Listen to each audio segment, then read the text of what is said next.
boa noite. Boa noite. O governo autorizou o reajuste no preço dos remédios. Pelo texto publicado no Diário Oficial da União de hoje, o aumento pode chegar a quase 11%. Com a publicação no Diário Oficial da União, as farmácias de todo o país já estão autorizadas a mudarem o preço dos medicamentos.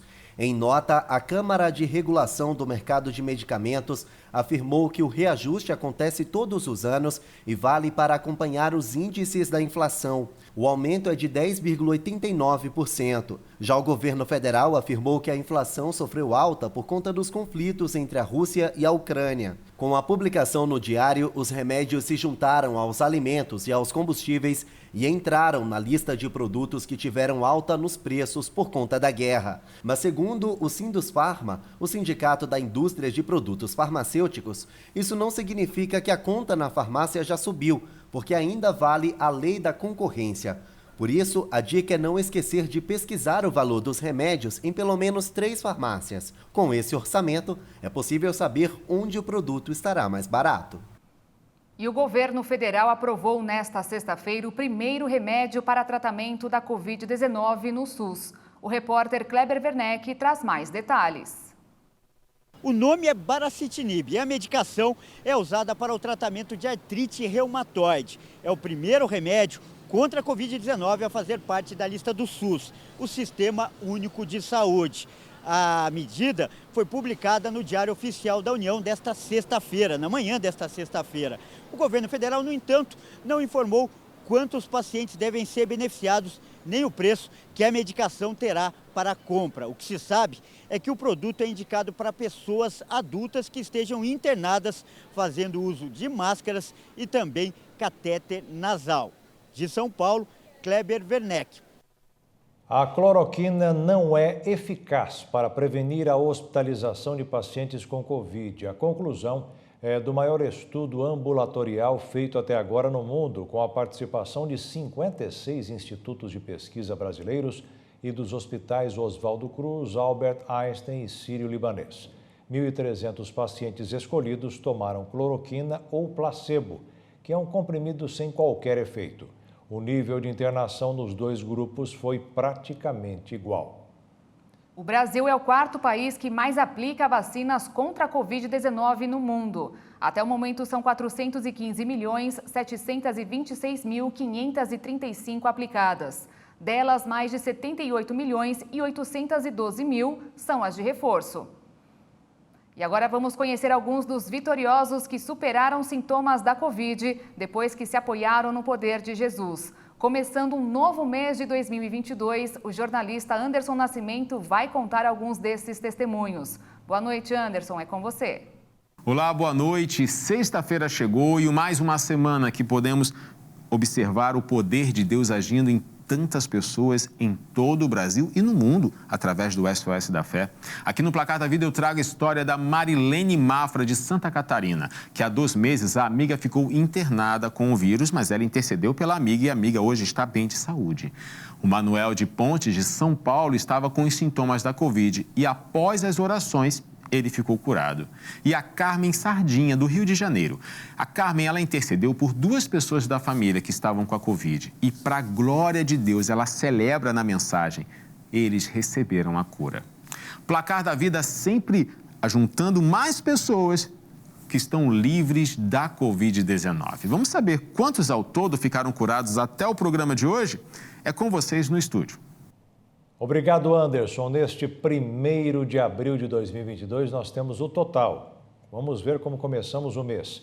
139.770 curados. E o governo divulgou hoje uma portaria interministerial que flexibiliza o uso de máscaras em ambiente de trabalho. Na prática, a medida assinada pelo Ministério da Saúde e pelo Ministério do Trabalho e Previdência formaliza o fim da obrigatoriedade do uso da proteção em cidades e estados que já tenham liberado a máscara em ambientes fechados. Os temporais voltaram a castigar o Rio de Janeiro. Pouco depois das 6 horas da manhã de hoje, a cidade retornou ao estágio de mobilização. O temporal que atingiu o Rio de Janeiro causou alagamentos nas ruas e fez a Defesa Civil acionar as sirenes de alerta. Ao todo, foram disparadas sirenes em 35 comunidades da Zona Sul, Norte e Oeste. O sinal sonoro alerta os moradores a adotar medidas de segurança, como desligar a chave geral de energia elétrica e fechar o gás, separar documentos e remédios controlados, reunir a família e ir para um local seguro. Apesar de não terem sido registrados desmoronamentos na cidade, vários pontos foram alagados e a cidade ficou em estado de alerta nesta madrugada.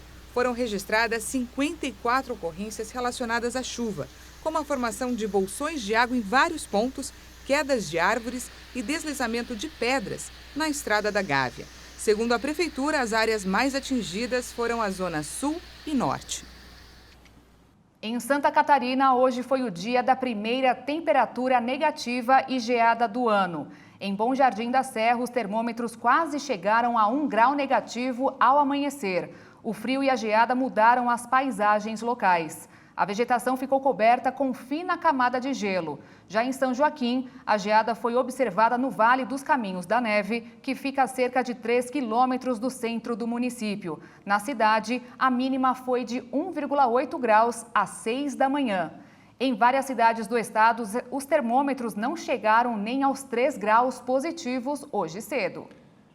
4 estudantes foram presos em flagrante após um caso de trote violento contra calouros do curso de Medicina Veterinária do campus de Palotina, na Universidade Federal do Paraná. Os calouros do primeiro período de Medicina Veterinária estavam participando do trote pedindo dinheiro em um semáforo quando receberam um banho de uma mistura de creolina, desinfetante e germicida para animais. Os jovens sofreram queimaduras e lesões por todo o corpo. Eles disseram aos policiais que não sabiam os nomes dos envolvidos no ato, mas que poderiam fazer o reconhecimento facial. Caso comprovadas as agressões, os suspeitos responderão pelo crime na justiça. Em nota, a Universidade Federal do Paraná diz não tolerar nenhum tipo de violência e que o episódio é um caso isolado. Amanhã é o Dia Mundial de Conscientização do Autismo. Em Dourados, no Mato Grosso do Sul, mais de 200 famílias são assistidas pela Associação de Pais e Amigos dos Autistas.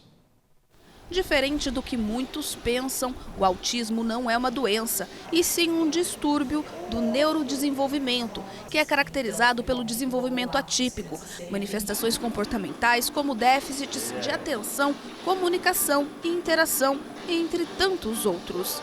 É um cérebro que, por algum motivo que a gente ainda não sabe, não tem um marcador biológico, a gente imagina que seja uma junção dos fatores sociais, ambientais e genéticos, mas a gente ainda não tem exatamente um marcador que, olha, é isso, que proporciona um desenvolvimento atípico do cérebro. Nestes casos, o diagnóstico precoce do transtorno do espectro autista é de extrema importância. Quanto antes a criança for estimulada, melhor é o desenvolvimento. O autista faz parte da sociedade. Ele não é uma pessoa que precisa ficar à margem, não tem porquê. O que acontece? A socialização ela é benéfica para o autista. Eles precisam ocupar os lugares que são de direito deles, como todo mundo. Então, a gente precisa fazer treinos de habilidade social, treino de habilidade de vida diária, de vida instrumental, para que eles tenham autonomia, porque o interesse do tratamento é promover a independência e a autonomia dessas pessoas. Esta médica veterinária tem 2 filhas, de 18 e 11 anos. Ambas são autistas. O primeiro diagnóstico foi feito na menina de 11, mas logo em seguida veio o segundo. A de 18 anos foi um diagnóstico recente, né? Porque elas têm características de autismo diferentes, vamos dizer assim, né? O autismo a gente sabe que ele é um espectro, a gente já sabe. Então, as características de uma não condiziam com a da outra. Então, a de 18 anos, por se mostrar sempre muito inteligente, altamente, com altas habilidades, sempre foi destaque em tudo que ela sempre fez. Então, a gente tinha como apenas uma criança, um adolescente muito inteligente, né? Mas eu comecei a perceber que ela também tinha dificuldade de interação social, em lidar com pessoas novas, em lugares que frequentava muitas pessoas. Então, a gente, eu e ela, né, entramos em comum acordo de que a gente também deveria procurar o diagnóstico dela também. As duas foram atendidas na AGD, Associação de Pais e Amigos dos Autistas da Grande Dourados. A instituição tem cadastradas atualmente mais de 270 famílias. 180 são atendidas diariamente no local, que tem inclusive fila de espera. Temos uma lista de espera bem extensa de cerca de 260 famílias. Por quê? Porque o autismo, ele infelizmente não tem cura.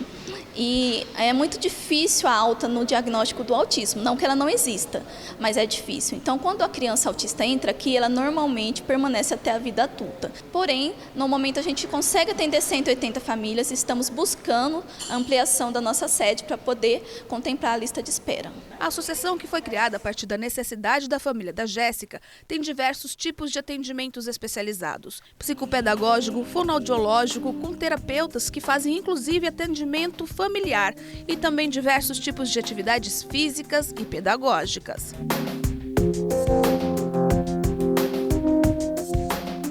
O propósito principal é, além de atender as famílias, também desmistificar a condição, mostrar que é sim possível incluir autistas tanto no mercado de trabalho quanto em sociedade. Dia 2 de abril é a conscientização mundial do autismo. Foi criado em 2007 pela ONU com a intenção de disseminar o conhecimento e, consequentemente, diminuir o preconceito. Hoje, o autismo é mais falado sim, mas ainda tem pessoas que não conhecem. E a conscientização, além de ajudar no conhecimento e diminuir o preconceito, ela ajuda também no laudo. E veja a seguir, o saldo positivo da balança comercial de março passou dos 7 bilhões de dólares. E veja também uma reportagem sobre os principais desafios que os novos ministros vão encontrar.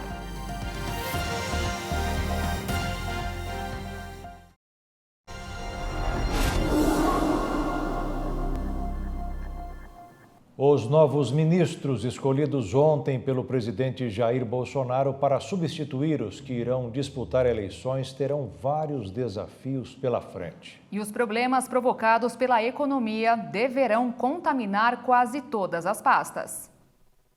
Com a troca de comando em 9 ministérios, a expectativa do governo federal é que ministros recém-empossados deem continuidade em projetos que os antigos mandatários começaram. O foco do Palácio do Planalto é evitar a alta da inflação e conter o aumento de produtos que sofreram reajustes por conta dos conflitos entre Rússia e Ucrânia. No entanto, para este economista, a tarefa não é fácil. Infelizmente, muitos que vão entrar não têm a altura, a envergadura daqueles que saíram. Exemplo, o Ministério da Infraestrutura, onde o ministro Tarcísio vem fazendo um grande trabalho. No Ministério da Agricultura também, a ministra Tereza Cristina também vem desenvolvendo um grande trabalho. E aí, os substitutos geralmente egressam até do próprio quadro técnico do Ministério, mas também aqueles que têm apoio político e muitas vezes não vão executar exatamente o que tem que ser executado. Para evitar que isso aconteça, o presidente Jair Bolsonaro manteve o perfil técnico dos novos ministros. Na pasta do Trabalho e Previdência, por exemplo, o novo chefe é o ex-presidente do Instituto Nacional de Seguridade Social, o INSS.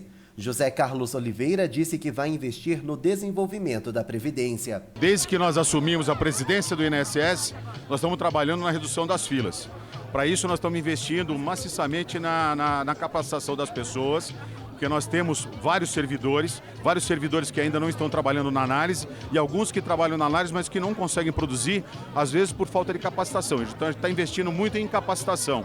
E se por um lado os ministros devem investir na economia, por outro, Jair Bolsonaro fala em manter a transparência. A troca de ministros do governo Bolsonaro não terminou depois da cerimônia de posse no Palácio do Planalto. À noite, em edição extra do Diário Oficial da União, o ministro da Defesa, Walter Braga Neto, foi exonerado. Na mesma edição, Braga Neto foi nomeado assessor pessoal do presidente. Ele também é cotado a ser candidato a vice-presidente na chapa de Jair Bolsonaro. Isso vai demandar um certo controle por parte das entidades, como o TCU, o Congresso, e também a Justiça, mas também vai exigir um trabalho muito grande desses substitutos para dar a continuidade ao que já vinha sendo feito no Ministério. Os investimentos, os recursos são parcos, mas, de fato, vão ser basicamente continuidade do que já vinha sendo feito. O Supremo Tribunal Federal aprovou a decisão do ministro Alexandre de Moraes, que abriu inquérito contra o deputado Daniel Silveira. O parlamentar do PSL do Rio de Janeiro estava descumprindo uma ordem judicial para usar tornozeleira eletrônica. Dos 10 votos dados até agora, faltando apenas a manifestação do ministro André Mendonça, apenas Cássio Nunes Marques foi contra a medida, alegando que uma restrição como essa, principalmente em ano eleitoral, não está prevista na Constituição. A balança comercial brasileira registrou saldo positivo de mais de 7 bilhões de dólares em março. É o maior resultado para o mês da série histórica, que teve início em 1989, segundo dados da Secretaria de Comércio Exterior do Ministério da Economia. Embalada pela valorização das matérias-primas em meio ao acirramento das tensões entre a Rússia e a Ucrânia, o Brasil vendeu no mês passado 29 bilhões de dólares para o exterior e comprou quase 22 bilhões. A estabilidade de algumas safras, principalmente a de soja, contribuiu para o resultado. Ao comparar o setor agropecuário, o aumento nos preços internacionais pesou mais nas exportações, tendo como maior destaque o trigo e o centeio não moídos, café não torrado e a soja. O destaque negativo foi o milho, cujas exportações caíram mais de 90% em relação a março do ano passado por causa da antecipação de embarques no início do ano. Na indústria extrativa, os maiores crescimentos foram registrados em minérios de níquel e seus concentrados e óleos brutos de petróleo. Na indústria de transformação, a carne bovina, farelos de soja e outros alimentos para animais, além dos combustíveis, foram os destaques. Em relação às importações, os maiores crescimentos foram registrados nos pescados, frutas e nozes. Para 2022, o governo prevê saldo positivo de quase 112 bilhões de dólares, números muito mais otimistas que as do mercado financeiro. E a produção industrial cresceu em fevereiro e a alta já eliminou parte da perda de janeiro e acumula alta em 12 meses. A produção industrial brasileira cresceu 0,7% na passagem de janeiro para fevereiro deste ano. A alta eliminou apenas parte da perda de 2,2% que aconteceu na passagem de dezembro para janeiro. Os dados são da pesquisa industrial mensal divulgada pelo IBGE. De acordo com a pesquisa, a indústria também acumula altas no trimestre e em 12 meses. Mas na comparação com fevereiro do ano passado, houve queda. O acumulado do ano também tem perda. A alta de janeiro para fevereiro atingiu 16 dos 26 ramos pesquisados pelo IBGE, com destaque para indústrias extrativas que se recuperam após prejuízos causados pelas chuvas em janeiro e produtos alimentícios. O setor de alimentos teve seu quarto mês positivo de crescimento, acumulando no período um ganho. Em fevereiro, os destaques foram a produção de açúcar e de carnes e aves. Também tiveram altas importantes os produtos farmacêuticos, as bebidas, a metalurgia e os veículos automotores e carrocerias. Os transportes prejudicam, mas abastecer a geladeira com produtos de hortifruti tem sido cada vez mais difícil para o brasileiro. Produtos hortifruti granjeiros tiveram um aumento considerável nos últimos 12 meses. É o que aponta uma pesquisa realizada pelo Instituto Brasileiro de Economia da Fundação Getúlio Vargas. A cenoura apresentou aumento recorde de 121,18%. 1 quilo de cenoura, R$15, né? Aí vai somar tudo, o tomate, né? Um absurdo. Tá difícil. A pesquisa apurou que a inflação dos 31 itens hortifruti granjeiros do Índice de Preços ao Consumidor da FGV acumulou alta de 24,35% nos últimos 12 meses. Com isso, consumidores buscam por alternativas. Levar menos, economizar, não deixar desperdiçar, para não perder, né? Hortaliças e legumes aumentaram em média 31,43% no período, seguido pelas frutas, com reajuste médio de 10,87%. Dona Deusdélia veio comprar umas verduras apenas para complementar o almoço, mas sabe que a compra não será barata. Meio não para comer a carne mais. Nem um ovo para comer, porque o aumento está muito. Cada dia que passa Está só aumentando. Além da cenoura, o maracujá, mamão-papaya, tomate, pimentão, repolho, melancia, aipim-mandioca, alface e o coentro também tiveram aumento. De acordo com Isaías, os aumentos estão além do normal. Tomate, mais de R$10 o quilo de tomate. Infelizmente, aí o tomate, em vez de ficar gostoso, fica salgado para a gente. O economista e pesquisador do Instituto Brasileiro de Economia da FGV aponta o que motivou a alta nos preços. Em 2020, a gente teve efeitos do Laninha, né, que provocou uma seca generalizada, né, que acabou gerando, né, inflação de alimentos de um modo geral, né, não só focado em hortifruti, mas de um modo geral, até lavouras de longo prazo, né, e acabou gerando inflação de energia também, né, a gente teve aí uma criação de nova bandeira, né, e nessa esteira, né, a lavoura de curto prazo sofreu muito, então já foi gerando alguns aumentos de preço desde daquele então, né. Uhum. E no final do ano passado, quando a gente começou a sair desse problema de seca generalizada, a gente entrou num verão com excesso de chuva nessas lavouras específicas, né? E a maioria são lavouras de curto prazo que não tem muita mecanização, né? Não tem muita proteção de modo industrial, né? Quase que um artesanal mais sofisticado, né? E acabou sofrendo muito com essas chuvas em excesso, né?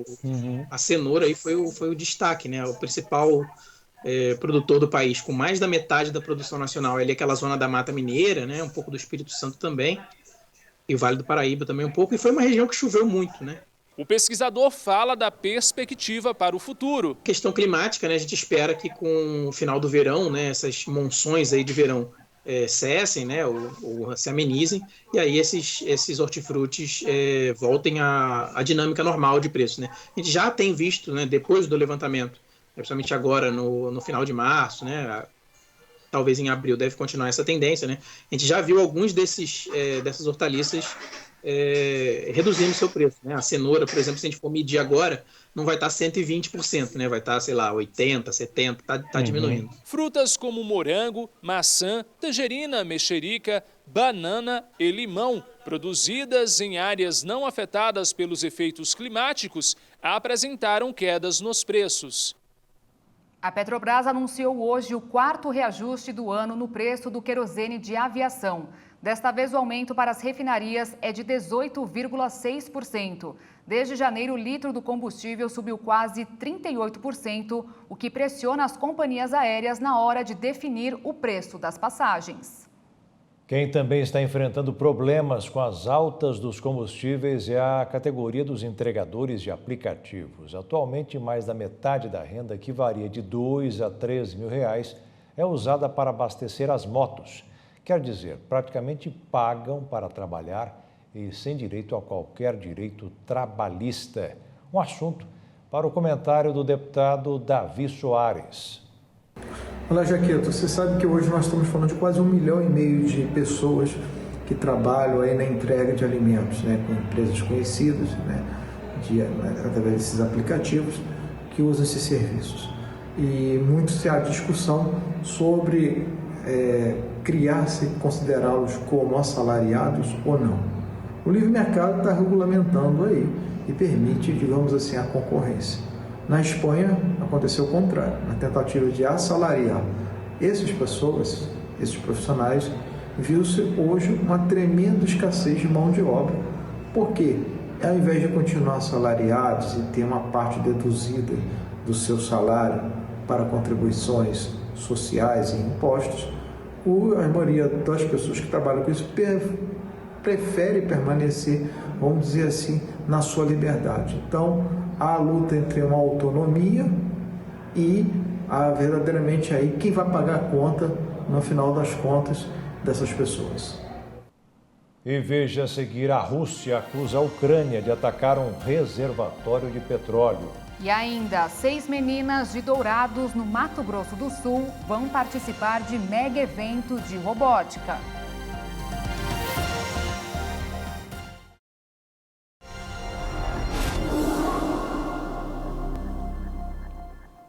Mais uma semana chega ao fim e a guerra na Ucrânia segue avassaladora. Conflitos perto da capital Kiev interrompem a tentativa de negociação entre as partes. Por outro lado, a Ucrânia correspondeu aos ataques russos. Os conflitos em território ucraniano continuaram nesta sexta-feira. O prefeito de Kiev, Vitaly Klitschko, informou que tropas russas e ucranianas travam há pelo menos 2 semanas uma grande batalha nas regiões norte e leste da capital ucraniana. Segundo o prefeito, moradores e pessoas que estão na cidade correm risco de vida ao permanecerem na região. Mas, ao que parece, a passividade ucraniana está chegando ao seu limite e as forças de Zelensky atacaram o território russo. O vídeo de uma câmera de segurança obtido pela Reuters mostrou um flash de luz no céu, perto de um depósito de combustível em Belgorod, na Rússia, a 35 quilômetros da fronteira com a Ucrânia. O governo russo disse que 2 helicópteros militares ucranianos atingiram um depósito de combustível. Esse foi o primeiro ataque aéreo ucraniano em solo russo desde que Moscou invadiu seu vizinho no final de fevereiro. O esforço das tropas ucranianas tem surtido efeito durante o confronto. A cidade de Irpin, localizada na província de Kiev, foi recapturada do controle das forças russas esta semana. A esperança de muitos cidadãos ucranianos é conseguir sobreviverem às barbáries russas. Uma das formas tem sido a fuga pelos corredores humanitários. Mas os esforços para retirar os civis das regiões atacadas têm sido em vão. Segundo o Comitê Internacional da Cruz Vermelha, um comboio da organização que viajava para a cidade de Mariupol para retirar civis precisou dar meia volta. A Cruz Vermelha reiterou que era impossível prosseguir com a ajuda, já que os bombardeios e os riscos de atentados estavam iminentes. Cerca de 3.000 pessoas conseguiram deixar a cidade, muito abaixo do esperado pela organização. Segundo os números oficiais da ONU, o número de refugiados já ultrapassou os 4 milhões de pessoas. A quantidade de exilados pelo confronto entre as nações é imensa e é maior que, por exemplo, a população inteira do Uruguai.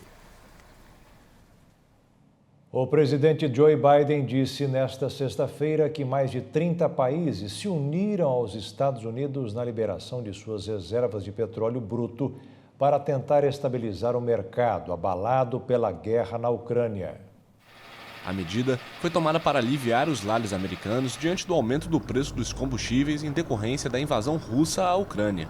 Nesta sexta-feira, o presidente Joe Biden disse que a iniciativa foi seguida por muitas nações. Esta manhã, mais de 30 países de todo o mundo foram convocados para uma reunião extraordinária e chegaram ao acordo de liberar no mercado dezenas de milhões de barris adicionais de petróleo. A medida representa de longe o maior uso do estoque estratégico criado pelos Estados Unidos em 1975. Washington tenta esfriar o mercado global de petróleo superaquecido e acalmar as ondas de choque inflacionárias que atingem a economia americana. 4 pessoas foram encontradas mortas após a queda de um avião de pequeno porte em Mato Grosso. A aeronave modelo Cessna 210 caiu na noite de ontem em uma chácara na região de Primavera do Leste, a 239 quilômetros de Cuiabá. Os bombeiros informaram que estavam a bordo o piloto e outras 3 pessoas da mesma família. Testemunhos disseram que ouviram um forte barulho por volta das 10h30 da noite. De acordo com o Corpo de Bombeiros, a suspeita é que o acidente ocorreu devido ao mau tempo. O Sindicato dos Garis do Rio de Janeiro decidiu suspender a greve, que chegaria ao 5º dia hoje por conta das fortes chuvas que atingem a cidade.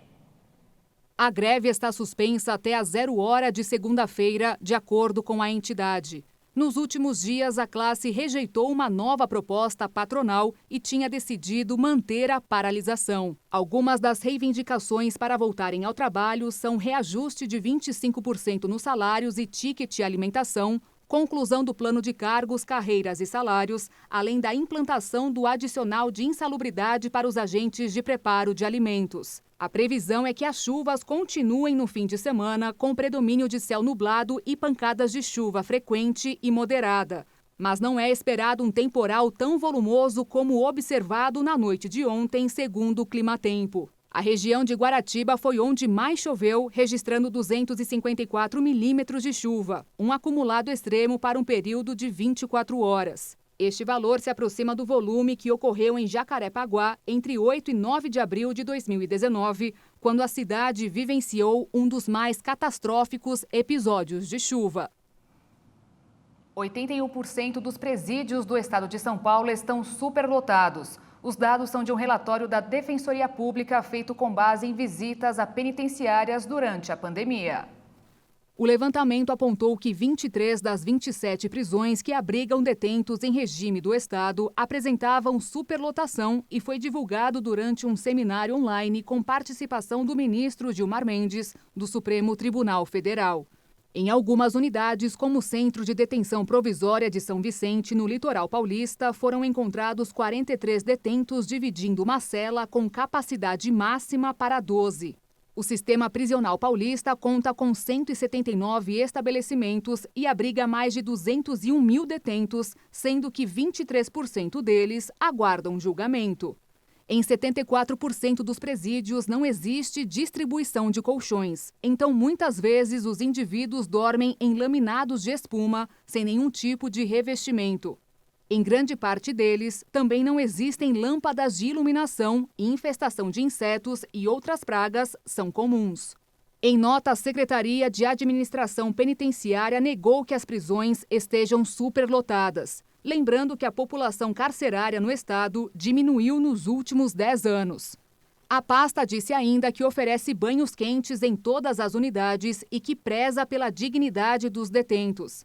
Já a Defensoria disse que todos os presídios masculinos, exceto 2 centros de ressocialização, abrigavam mais pessoas do que a sua capacidade. Durante a pandemia, os órgãos de defesa buscaram a liberdade de quase 30 mil presos com comorbidades ou do grupo de risco da Covid-19, mas o judiciário só concedeu o habeas corpus em 6% dos casos.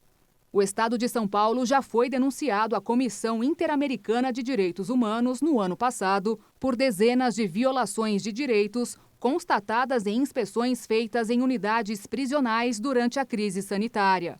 Agora, o objetivo é que a comissão reconheça que os direitos dos presos estão sendo desrespeitados no estado e que imponha uma garantia para que isso.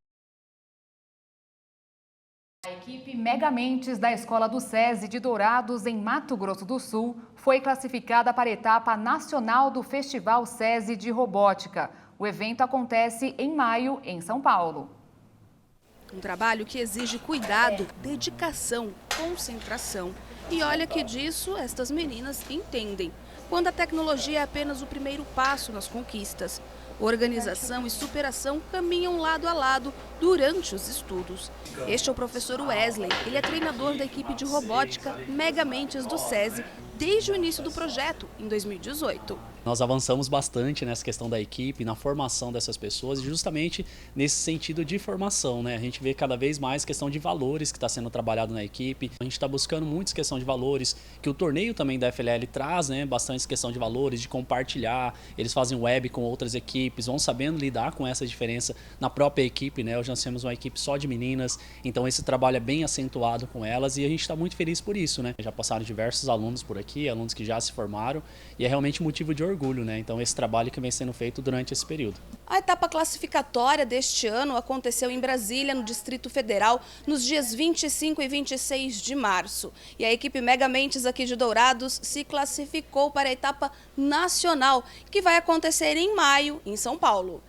O trabalho de confecção e programação dos robôs durou pelo menos 6 meses. E a competição é baseada em um circuito, onde tarefas devem ser cumpridas. Esse aqui é um dos desafios que nós temos, né, que é o desafio do robô, onde eles têm 2 minutos e meio para realizar o máximo de missões que nós temos no tapete. Então, nessa temporada nós temos 17 missões, né, contando com a extra aqui, que eles colocam.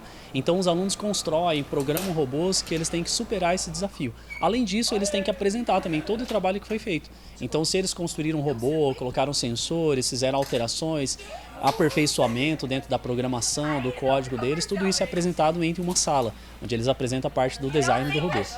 A Maria Eduarda tem 16 anos, está no 2º ano do ensino médio. Há 2, ela participa da equipe, que é formada apenas por meninas. Ela que sonha em ser neurologista. Diz que o aprendizado de agora com certeza vai ser resultado de sucesso no futuro. Eu acredito que a questão de socialização e saber trabalhar em equipe foi algo que eu aprendi muito. Eu era uma pessoa muito mais fechada e sabendo compartilhar as minhas ideias e respeitar as ideias das outras pessoas e saber que não é só como eu penso, e sim, a gente vive em grupo, né? Então nós temos que saber respeitar a opinião de todos, foi algo essencial.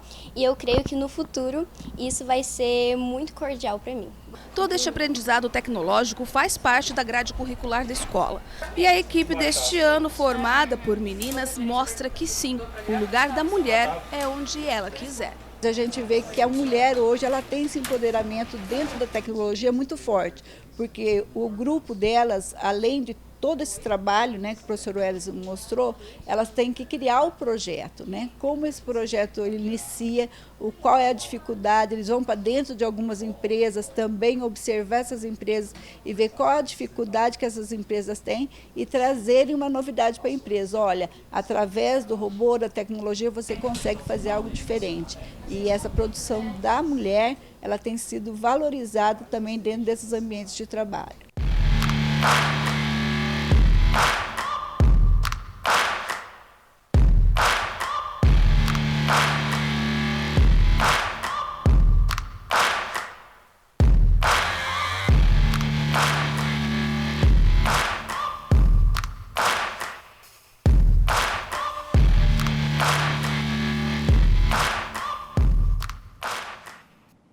E veja a seguir, definidos os jogos da Copa do Mundo que será disputada no Catar. E veja também uma das maiores exposições mundiais sobre o pintor brasileiro Cândido Portinari chega a São Paulo.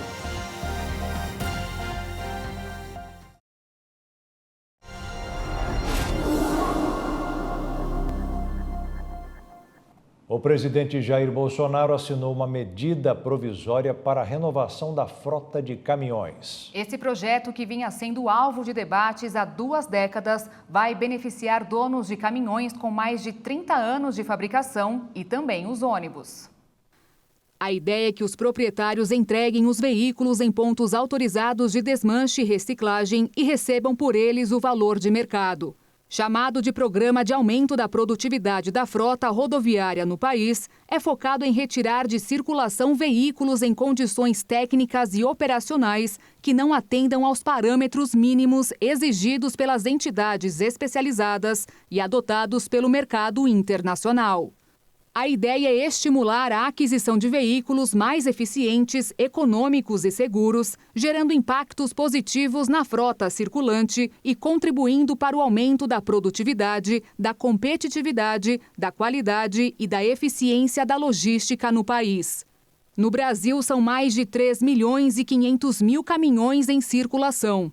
Desse total, cerca de 26% tem mais de 30 anos.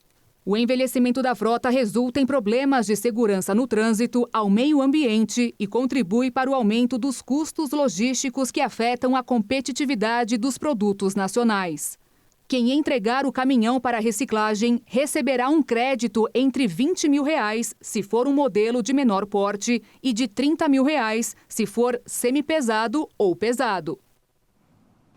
A exposição Portinari para Todos, com obras de Cândido Portinari, um dos artistas mais importantes do mundo, está em São Paulo. Essa é a maior mostra já realizada sobre o pintor brasileiro.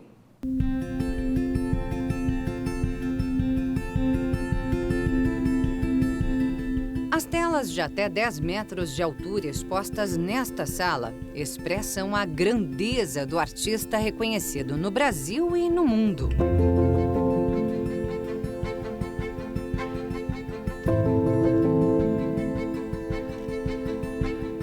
Por meio de recursos audiovisuais, a exposição revisita as obras do pintor. Para continuar a crer no futuro, para que pudessem manter uma esperança. Portinari tem uma quantidade enorme de obras espalhadas pelo mundo, quase que muito difícil recolher, e outras impossíveis de serem transportadas. Ou porque são murais que são fixos e não podem ser transportados, ou porque tem grandes proporções. Mas a tecnologia existente aqui permite que os visitantes tenham uma experiência imersiva ao universo Portinari, com imagem, som e até cheiro de café. O Portinari nasceu numa fazenda de café, na cidade de um nome estranho, chama Brodowski, nas proximidades de Ribeirão Preto, uma fazenda de café. Os pais deles eram imigrantes italianos. A exposição começa com uma experiência única do visitante com a paleta de cores do artista.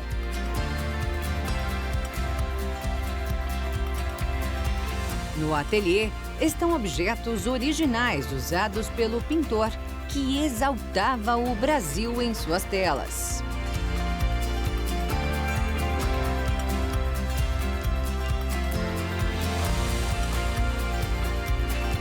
Obras que expressam a fauna, flora, o povo. Toda a brasilidade é mostrada em cores, traços, formas. Você, quando vê uma obra do Portinari, você sente que ele é brasileiro, você se sente identificada com a obra. Difícil não se emocionar com telas como O Mestiço, uma das obras mais conhecidas de Portinari.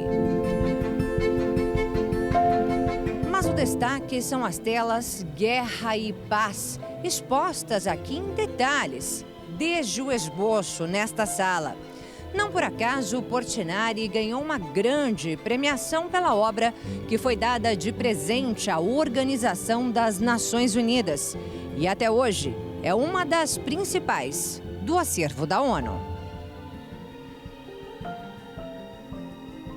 Nós trouxemos para cá todos os desenhos, desde o início. Então, a pessoa vai caminhando junto com o Portinari até chegar a essa obra monumental e fantástica, que é o Guerra e Paz.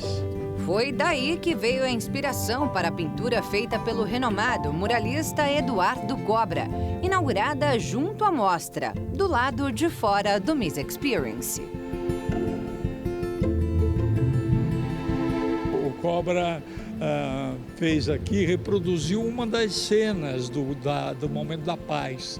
Ele trouxe a imagem de crianças de Brodowski, de hoje. Crianças sempre representadas na obra de Portinari, tanto na pintura quanto em pensamentos.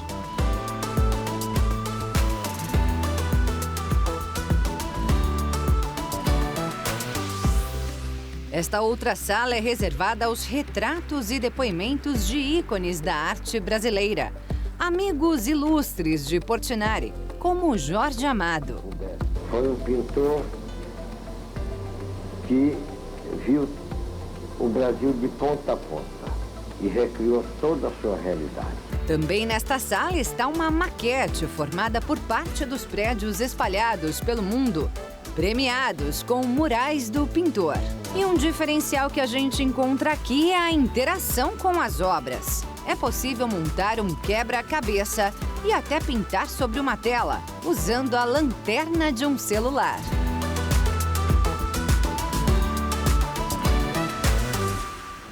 É a experiência única do contato com talento atemporal, interrompido em 1962. O retrato inacabado de uma índia da etnia Carajá, que deu nome à tela, foi a última pintura do artista, que tem em sua história mais de 5.000 obras.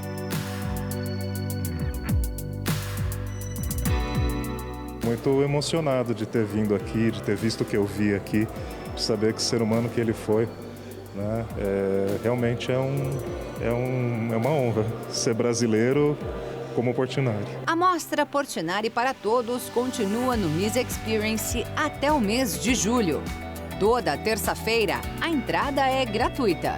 Para mais informações, acesse portinariparatodos.com.br. E agora você vai acompanhar os números atualizados do placar da volta da vitória da Igreja Internacional da Graça de Deus.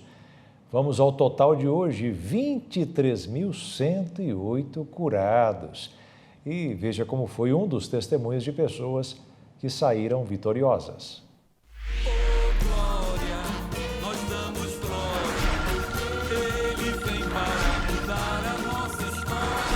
Qual o seu nome? José Mariano. Seu José, qual foi a bênção que o senhor recebeu hoje? A bênção que eu recebi foi que meus olhos, eu não estava enxergando nos olhos direito.